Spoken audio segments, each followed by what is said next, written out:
திருப்பதி அருகே சாலை நடுவே உள்ள தடுப்பு சுவரில் கார் மோதி ஏற்பட்ட விபத்தில் காரில் சென்ற 6 பேரில் 4 பேர் சம்பவ இடத்திலேயே பரிதாபமாக உயிரிழந்திருக்கின்றனர். இது தொடர்பான விவரங்களை செய்தியாளர் சரவணன் வழங்க கேட்போம். சரவணன், வணக்கம். 4 பேர் உயிரிழந்திருக்கக்கூடிய நிலையில் மற்ற இருக்கக்கூடிய அந்த 2 பேரின் நிலை என்னவாக இருக்கிறது? இந்த விபத்து தொடர்பான விவரங்களை பதிவு பண்ணலாம் சரவணன்.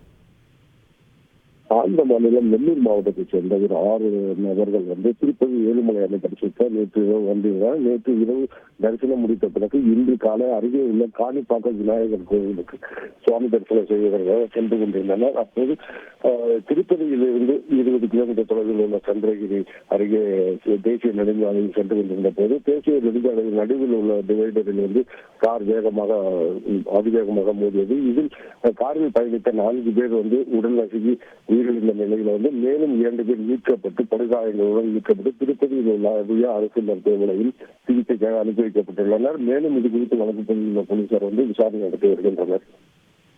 விவரங்களுக்கு நன்றி சரவணன். செய்திகளை உடனுக்குடன் தெரிந்து கொள்ள உடனே சப்ஸ்கிரைப் பண்ணுங்க.